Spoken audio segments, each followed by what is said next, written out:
देखो आज मैंने एक साड़ी पहनी हुई है। आज मैंने अष्टमी का व्रत ले रखा है क्योंकि मेरी माता रानी का आज 8वें रूप का व्रत है और कल कंचिका का कन्या पूजन हो जाएगा।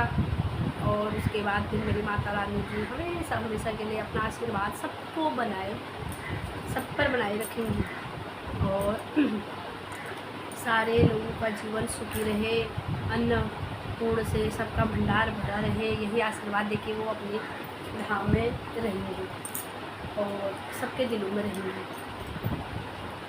वैसे तो मैं साड़ी पहनती रहती हूँ, लेकिन व्रत के दिन मैं ज़रूर साड़ी पहनती हूँ क्योंकि व्रत के दिन साड़ी पहनना मुझे बहुत अच्छा लगता है। सूट में मुझे अच्छा नहीं लगता है, पता नहीं क्यों।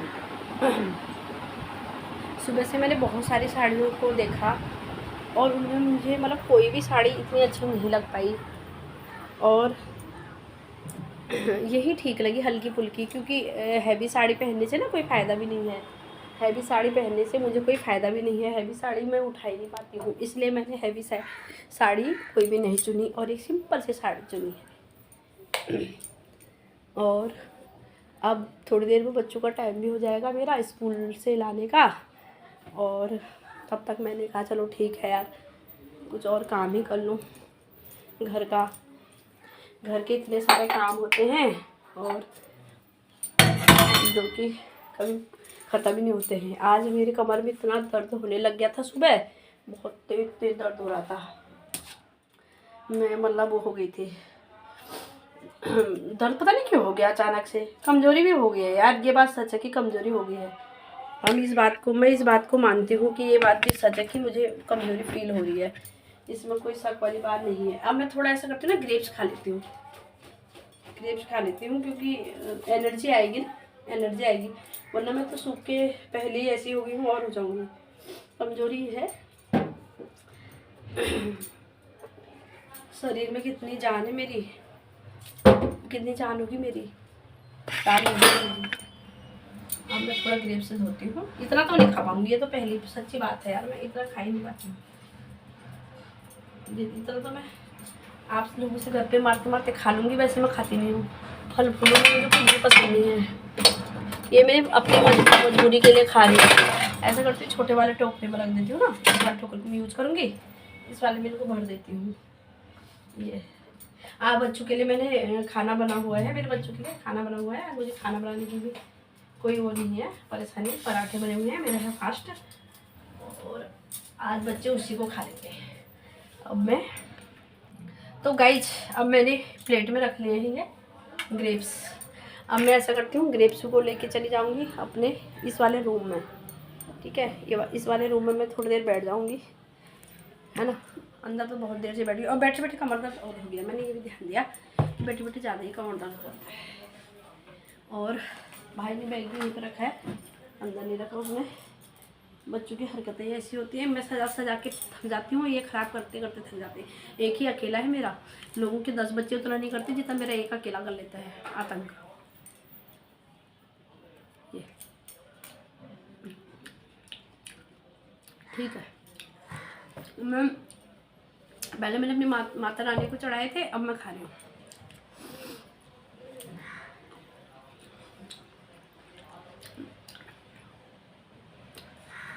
जब हम कुछ खाएंगे तभी तो हम चल पाएंगे, अगर हम खाएंगे ही नहीं तो चलेंगे कहाँ से यार। मैंने ध्यान दिया है क्योंकि ना खाने से तो मैं बहुत वीक हो गई हूँ।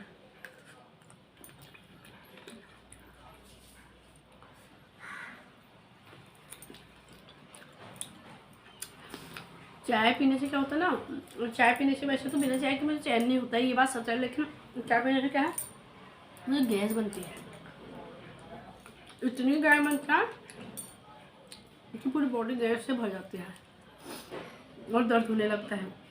और रात तो दवाई भी नहीं खानी चाहिए ना, पता है बहुत के लिए दवाई कैसे खाऊँ। सुबह से मैंने इतने काम किए हैं। आज मैंने अपनी अलमारी भी ठीक करी है, साड़ी इधर की उधर दे ठीक करी। मैंने ये चुने एकदम हल्की है ये, घर में पहन सकते हो आप लोग, काफ़ी वो होगी मेरे लिए। वैसे मैं ब्लाउज जो है सिलवाती ही ढीला हूँ, टाइट मुझे पसंद नहीं है। ये मेरी सास भी पहन लेती, मम्मी भी पहन लेती है, जिसको तो वो पहन लेते हैं, ऐसा कुछ नहीं है। मेरा साइज सब परफेक्ट आता है, 1-2 इंच ढीला लग, 2 फिंगर, 2 क्या 3 फिंगर, 3 के 4 फिंगर आ जा रहे हैं आराम से। तो इतने मोटे मेरे पतले हाथ हैं।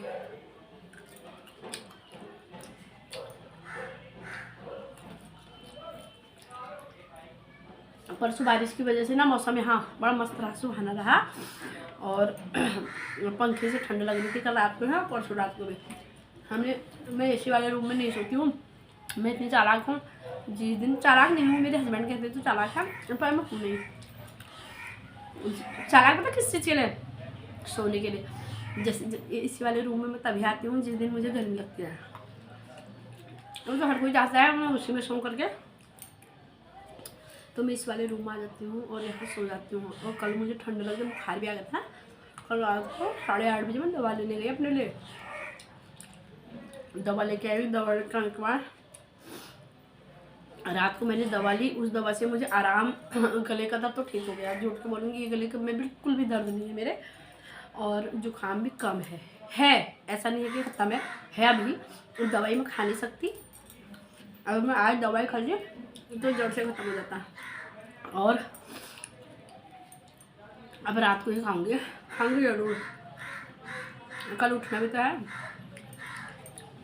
वो भैया मुझे दुकान के ऐसी गोली दे रहा था कि इससे आपको नींद आएगी। मैंने सोचा भाई अगर इसे नींद वाली गोली मैंने खाई, अगर मैं सुबह उठ नहीं पाया तो बच्चे स्कूल कैसे जाएंगे, और अगर मैं इतनी गहरी नींद में हूँ तो कोमा में चली गई तो क्या हुआ, और कोमा में जाने का भी तो डर है। हालांकि ऐसा नहीं होगा, लेकिन 1% अगर ऐसा हो गया तो मेरा क्या होगा, इसलिए मैंने वो गोली फेंक दी। क्यों खाऊँ, मैंने नहीं खाई। हाँ, और रात को खाऊंगी वही खाऊंगी जिसमें 4 गोलियाँ खाऊंगी, उसे नहीं खाऊंगी। पहले मैंने इतनी दवा खा रखी, इतनी दवा खा रखी है ना, इतनी दवाई तो मुझे लगता है किसी ने नहीं खाएंगे। इतनी बड़ी बड़ी गोलियाँ, ये गोली वो गोली, ये गोली खा खा के मर गई। इसीलिए तो मेरी हालत आज ऐसी है। बीच में हार्ट में भी प्रॉब्लम आ गई थी। मैं तो जितना भगवान है यही प्रार्थना करनी है, भगवान मेरे साथ इतना अन्याय क्यों कर रहे हो, मुझे दुनिया से क्यों उठा रहे हो।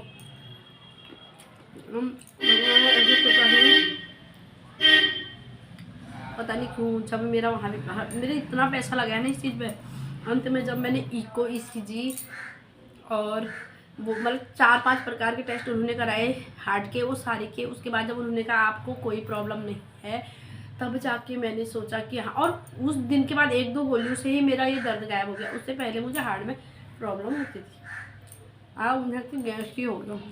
ये सब दवाई की वजह से हुआ है। डॉक्टर ने बोला कि अगर आप ज़्यादा दवाई खाओगे यही प्रॉब्लम हुआ, फिर दवाई छोड़ दो। इसलिए उस दिन से मैंने दवाई छोड़ दी गाइज। अब गाइज मैं आप लोगों को बाहर का कोई नज़ारा दिखाती हूँ, बाहर कैसा हो रहा है। यहाँ दिल्ली में मौसम बहुत ही चेंज ही हो रहा है, समझो चेंज हो रहा है। दिल्ली का मौसम एकदम चेंज हो गया है, ये देखिए मौसम एकदम चेंज हो रहा है। ये मैंने कुछ पौधे लगाए हैं, ये देखिए गाइज कैसे हालत हो रही है रोड की, बहुत गंदी हालत हो जाती है यहाँ रोड की। थोड़ी देर में बारिश आई तो फिर सब कुछ चेंज हो जाता है। देख लिया आप लोगों ने कैसा हो रखा है दिल्ली का हाल समाचार, ऐसा हो रखा है। मैंने देखो परसों की कितनी ढेर लगा रखी है, ये पर्स बहुत जमा करती हूँ। मुझे शौक है पर्स जमा करने का, इतने पर्स जमा करती हूँ ना क्या बताऊँ। ऐसे करते फैन खोल देती हूँ, इस रूम में थोड़ी देर रेस्ट करके, अभी टाइम है बच्चों को लाने का, तब बैठ जाती हूँ, तब आप लोगों से बातें करती हूँ। ये हमारे सामने पड़ोसी है ना, ये देखो सामने घर दिख रहा है, ये जो घर दिख रहा है ना, इस घर में भैया ऐसी महाभारत होती है, ऐसी महाभारत होती है इस घर में, क्या बताएं। पता नहीं कैसे पड़ोसी मुझे मिलते हैं, झगड़ालू टाइप के पड़ोसी मिलते हैं। पहले जब मैं शुरू में दिल्ली आई, आज भी याद है मुझे, मकान वाले के झगड़ालू अपनी वाइफ को मारता था। शुरू में जब मैं पहले आई, उसके बाद मतलब बेटे होने के बाद की बात बता रही हूँ, पहले की बात नहीं बता रही हूँ, क्योंकि हाँ पहले शादी पता नहीं कि शादी के बाद भी जब वहीं मुझे याद आ गई, जब शादी के बाद वहाँ भी मारते थे एक भैया, बेचारे बहुत अच्छे थे, उनको मारता था, पता नहीं क्यों, पी के ही मारता होगा, पता नहीं, आई डोंट नो। जब मैं बेटी होने के बाद दिल्ली में आई तो उसमें बगल में पड़ोसी थे कोई, नहीं मेरा मकान मालिक था, जो मकान मालिक थे भैया, वो भी अपनी वाइफ को मारते थे। मैंने फिर पापा से कहा ये क्या हो रहा है, उन्होंने कहा पता नहीं। दूसरे दिन मैंने देखा उस बेचारी का मुंह सूजा हुआ, मैंने उससे पूछा, उसने बताया नहीं। तो मुझे किसी ने, उन्हीं के रिश्तेदार ने बताया कि भाई मेरा ऐसा ऐसा है, उसी की मतलब ननद थी, उन्होंने बताया। मैंने कहा भैया ऐसा गलत है यार ये चीज़, अब हम लोग क्या करें उससे। फिर उसके बाद जब हम किसी देशी का मकान था वहाँ गए, रेंट पे ही गए थे रहने, तो वहाँ गए ना, वहाँ बगल में बिहारी अंकल थे, इतने अच्छे अंकल थे, प्यार से बोलते थे सबसे, बच्चा बेटा बाबू ये वो करके। लेकिन उनकी दस हैं देखो, अपने बच्चों से भी प्यार से बोलते थे। बड़े बड़े बच्चे थे उनके, शादी के लायक तो बच्चे हो गए हैं। वो अंकल रात को बेचारी गाँव से वाइफ आई थी, उसको मार गए, उनकी जोर जोर से दीवार में कूटने के, क्योंकि दीवारों के भी कान फटे वाली बात ना सच है। अब हम बेचारे इस कमरे में, हमारा रूम, ये रूम हमारा है, वो रूम उनका है, यहाँ से आवाज़ आ रही डम डम डम की, तो हमने कान लगाया, तब तक पड़ोस में वहाँ टूटने के बाद मैं डर गिरा था, हम बिस्तर में बैठ गई, मैं भी बैठ गई, हस्बैंड भी। उन्होंने कहा चल सो जा, शायद वो अपनी वाइफ को मारा है। मैंने कहा ऐसा क्या जरूरी है कि वो वाइफ को ही मार रहा है, क्या पता वाइफ मारी हम।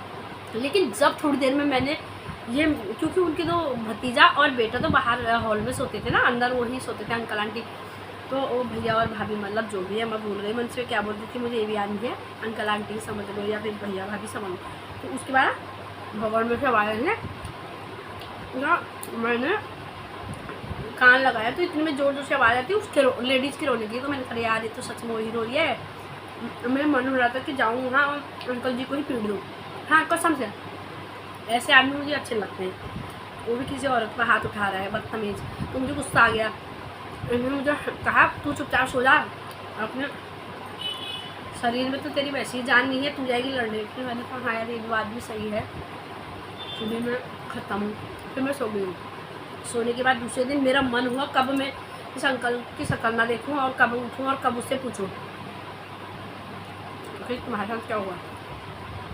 उसका बेटा ड्यूटी गया, बेचारी पता नहीं कब उठ गई, और उसका भतीजा गया, और उसका हस्बैंड गया। और उसके बाद जब वो मेरे साथ बैठी, वो मटर छील रही थी, मुझे आज भी याद है, वो मटर छील रही थी और मैं भी मटर छील रही थी। उसके पापा भी चले गए थे, बेटी मेरी सोई हुई थी। तो इतने में जब मैं वहाँ पर बैठी ना, तो इतने में मैं ना उनकी बातें जानने की कोशिश करने लगी। मैं कुछ भी कोशिश कर रही थी यार, उस चेहरा ही नहीं दिखाया मेरे को, बस उसके चेहरे में बस ये घूंघट ना ऐसे ही पड़ा हुआ था, ऐसे था, ऐसे ही मटर छिले, ऐसे ही मटर छिले। भगवान मैं कितना कोशिश कर रही देखने की कि मतलब से बात करूँ कि मतलब कर रहा था ऐसा क्या हुआ। वो हंस हंस की बातें कर रही है, उसके अंदर से ही कर रही है, और मतलब वो बात चेंज किया। मैं बोल ही नहीं पाई कि तुम्हारे साथ क्या हुआ। मैंने उनके पैर देखे, पैरों में अच्छी पायल पहनी हुई थी, पर पैर ही देख रही थी और तो उनका कुछ दिखाई नहीं, क्योंकि वो चेहरा ढके रखा। पहले दिन जब वो आई थी उस दिन तो मैंने देखा उनका चेहरा ढका हुआ था नहीं, उस दिन चेहरा ढका हुआ था, इसलिए मुझे ज़्यादा डाउट हुआ कि आखिर ये चेहरा क्यों ढक गया है। और फिर उसके बाद क्या हुआ, उसके बाद मैंने पड़ोस में जो हमारे गाँव के लोग रहते थे उनसे बात करी। मैंने उनका ऐसी बात है, हमारी किस्मत में भी ऐसे लोग मिलते हैं मारने काटने वाले, और बगल में वो भैया ऐसा ऐसा करते कल रात। तो उन्होंने कहा यार वो तो उसका पापा तो जब भी वो आते हैं तब भी उसे मारता है। फिर मैंने कहा मारता है, कह रहे हाँ बहुत मारता है वो, सक्की टाइप का है। मैंने कहा भैया सक्की टाइप का आदमी है, मैंने कहा सक्की टाइप का आदमी मतलब किस चीज़ पर शक करता है भैया, वो तो इतनी मतलब ढक के अपने को रखती है, घर से बाहर जाती नहीं है। मेरे सामने तो खैर सिर्फ फेस तो मुझे दिखाया था, लेकिन उसके बाद तो फेस बेचारी का मुझे लगता है उसने किसी के सामने अपना फेस हो सकता है, वो गिर गया वो पल्लू, ये हो सकता है फिर, और तो कोई बात हुई नहीं। बेचारी घर के अंदर 24 घंटे है, तो किसको उसने फेस दिखाया, मेरी समझ में बात नहीं आई। मैंने कहा कितना बदतमीज, कह रहे वो मतलब और सब चीज़ में अच्छा है, वो देने में लेने में व्यवहार में किसी से बात करने हर चीज़ में अच्छा, पर उसका एक ही चीज़ गंदा है कि वो अपनी वाइफ से। मैंने कहा भाई इससे तो अच्छा गाँव में रहे, इस बदतमीज के साथ रहे ही नहीं। गांव में तो उसके मज़े हो रहे हैं, ये बुला लेता है बोले उसको दिल्ली बार बार, पता नहीं क्यों। फिर उसके बाद मैंने कहा अच्छा ये बात है। फिर जब हमने फिर वहाँ से रूम चेंज किया तो हम यहाँ आ गए थे। यहाँ आने के बाद हमारे पड़ोस में, यहाँ तो खैर यहाँ पड़ोस में सब कुछ ठीक था, यहाँ पड़ोस में अच्छे लोग थे। यहाँ तो कोई मार नहीं काटने वाले, फिर मुझे नहीं मिले भैया। बहुत ही गंदा माहौल से निकल गई। मैंने कहा भैया राम बचाए इन झगड़ों से, प्यार से रहूँ। मैं तो यही चाहूँगी कि हर पति पत्नी झगड़े मार सबके होते हैं, पर ऐसे मारा खींचा थाची ये चीज़ ना करें, क्योंकि वो बीवी आपके लिए उस घर में आई हुई है। यार हद हो गई, आप लोग इतना वो करते हो, आप 10 जगह जाते हो, वो बेचारी जाती ही कहाँ है, कहीं भी तो जाती नहीं है। और कुछ देर वो अगर अपना वो करना चाहे तो उसे भी जीने दिया करो यार, हद हो गई। वो किसी के साथ कर ही क्या रही है, कुछ भी नहीं करिए। जिस दिन आप उसको इस तरह देखोगे तो उस दिन बोलना, इस तरह गलत वो मत करो किसी औरत पर, और ना हाथ उठाओ।